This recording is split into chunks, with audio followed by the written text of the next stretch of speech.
কাছে আশাপ্রদ নয়।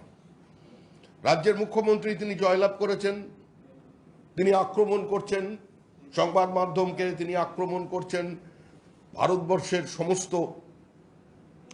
এজেন্সিকে, তিনি আক্রমণ করছেন সেনাবাহিনীকে, আক্রমণ করছেন বর্ডার সিকিউরিটি ফোর্সকে, আক্রমণ করছেন ইনকাম ট্যাক্সকে। এটা কোন রাজনীতি? এটা কোন রাজনীতি চলেছে এই মুহূর্তে পশ্চিমবঙ্গে? আপনারা 2021-এর পরে নির্বাচন ভোট পরবর্তী হিংসা দেখেছেন। 2021 সালে চরম হিংসা এবং বিপরীত পরিস্থিতির মধ্যে যে ভোট আমরা পেয়েছিলাম, আমাদের 27 দিনে 56 জন কর্মী খুন হয়ে গিয়েছিল, হাজার হাজার মানুষ ঘরছাড়া হয়ে গিয়েছিলেন, আজকে বহু মানুষ ভিন রাজ্যে বসবাস করছেন। তারপরেও 2021-এর নিরিখে আমাদের ভোটের শতাংশ বেড়েছে। মুখ্যমন্ত্রীর একদম পাখির চোখ, তার জন্য যেখানে লোডশেডিং এর জয়, যে পূর্ব মেদিনীপুরকে টার্গেট করেছিল তৃণমূল কংগ্রেস ধারাবাহিকভাবে।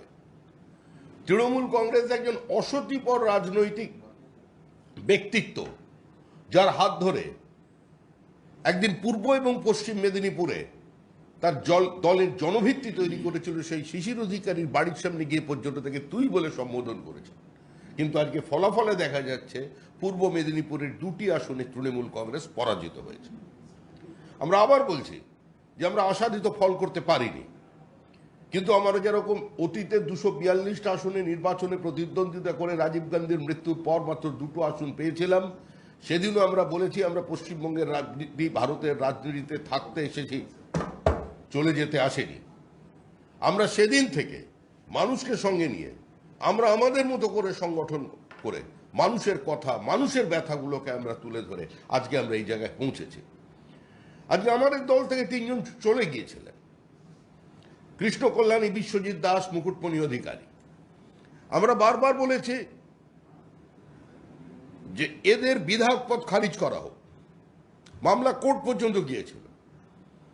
কিন্তু সমস্ত সংসদীয় রীতি নীতি, পশ্চিমবঙ্গ বিধানসভার মর্যাদাকে ধূলিসাৎ করে দিয়ে বিধানসভার বর্তমান স্পিকার আইনজীবী বিমান বন্দ্যোপাধ্যায় তিনি বলেছিলেন এরা প্রত্যেকেই বিজেপিতেই আছেন। বেশ মনে করে দেখুন, বিশ্বজিৎ দাস বনগাঁ সাংগঠনিক জেলা তৃণমূল কংগ্রেসের সভাপতি হওয়ার পরও তার সদস্যপদ খারিজ হয়নি। এরা 3 জনই দল পদত্যাগ করতে বাধ্য হয়েছিলেন পরবর্তীকালে। 3 জন নির্বাচনে পদত্যাগ করে নির্বাচনে প্রতিদ্বন্দ্বিতা করেছেন এবং পশ্চিমবঙ্গের রাজনীতি সচেতন মানুষ, বাংলার রাজনীতি সচেতন মানুষ আজকে 3 জনকেই পরাজিত করেছে। যারা সিএ নিয়ে মানুষের সামনে বলেছিল,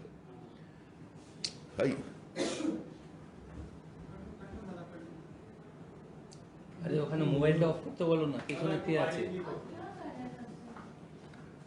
যারা পশ্চিমবঙ্গের মানুষের সামনে দাঁড়িয়ে সিএ নিয়ে মানুষকে বিভ্রান্ত করতে চাইছিলেন, মানুষকে ভুল বোঝাতে চাইছিলেন, যারা ঠাকুর বাড়ির দরজায় গিয়ে সরাসরি শান্তনু ঠাকুরের উপরে আক্রমণ নামিয়ে এনেছিলেন, যারা একটি পরিবারকে, একটা সম্প্রদায়কে, একটা মানুষের আবেগকে, বিশ্বাসকে, দীর্ঘদিনের জন্য যাদের প্রতিষ্ঠাকে কার্যত বিভাজন করে দেওয়ার চেষ্টা করেছিলেন, আজকে সেই বনগাঁ কেন্দ্রেও বিজেপি প্রার্থী জয়ী হয়েছেন, রানাঘাট কেন্দ্রেও বিজেপি প্রার্থী জয়ী হয়েছে। আমরা আবার বলছি আমাদের কাছে এই ফল আশাপ্রদ নয়। আমরা এর জন্য মুখ্যমন্ত্রী জিতেছেন, তাকে অভিনন্দন জানাতে আমাদের কোথাও কোনো অসুবিধা নেই, কারণ তিনি জিতেছেন দিনের শেষে। তার জেতার কারণে তিনি তার মতো করে তার নিজস্ব রাজনৈতিক সংস্কৃতি দিয়ে তিনি তার ভাবাবেগকে মানুষের সামনে তুলে ধরবেন। কিন্তু তিনি যেভাবে আক্রমণ করছেন, আজও চালাচ্ছেন, আমার মনে হয় মানুষ ঠিক সময় এর বিরুদ্ধে প্রতিবাদ জানাবেন। আমাদের একটি পার্শ্ববর্তী রাজ্য উড়িষ্যা, দীর্ঘদিনের প্রচেষ্টা, আমাদের ওখানকার কর্মীদের আত্মত্যাগ, তাদের পরিশ্রম, একই মতাদর্শকে পাথেয় করে যারা দিনের পর দিন জমানত বাজেয়াপ্ত করেছেন কিন্তু দল ছেড়ে চলে যায়নি, মাটিতে কামড়ে পড়েছিলেন, সেই উড়িষ্যাতে আজকে আমাদের সরকার তৈরি হচ্ছে। এটা আমাদের সবচেয়ে আনন্দের দিন। আমাদের 130 জনের বেশি বিজেপি কর্মী গত 30 বছরে শহীদ হয়েছে কেরালায়। কারোর হাত কেটে নেওয়া হয়েছে, কারোর 2টো পা কেটে নেওয়া হয়েছে। তারপরেও কেরালার বিজেপি চূড়ান্ত মেরুকৃত রাজনৈতিক অবস্থানের মধ্যেও তারা দল ছেড়ে চলে যাননি। তারা মৃত্যুকে হাতিয়ার করে সম্পূর্ণভাবে গণতান্ত্রিক ব্যবস্থা তারা এই দলে ছিলেন। আজকে কেরালায় বিজেপি, আমাদের যিনি ওখানে প্রার্থী সুরেশ গোপী, তিনি জয়ী হয়েছেন এই প্রথম স্বাধীনতার পর। তথাকথিত বাম দুর্গ, চরম রাজনৈতিক বিভাজন, সমস্ত পোলারাইজেশনকে ভেঙে আজকে কেরালায় বিজেপি এগিয়ে এসছে। অন্ধ্রপ্রদেশের রাজনৈতিক অস্থিরতা, অন্ধ্রপ্রদেশের রাজনীতিতে সীমাহীন দুর্নীতি, অন্ধ্রপ্রদেশের রাজনীতির পরিবর্তিত সমীকরণের মধ্যে বিজেপির যে নতুন রাজনৈতিক রসায়ন নিয়ে এসেছে, তাতে আবার চন্দ্রবাবু নাইডু সেখানকার মুখ্যমন্ত্রী হচ্ছেন, জোট শরিক। আমরা এই মন্ত্রিসভায় সামিল হচ্ছি। এখন প্রশ্ন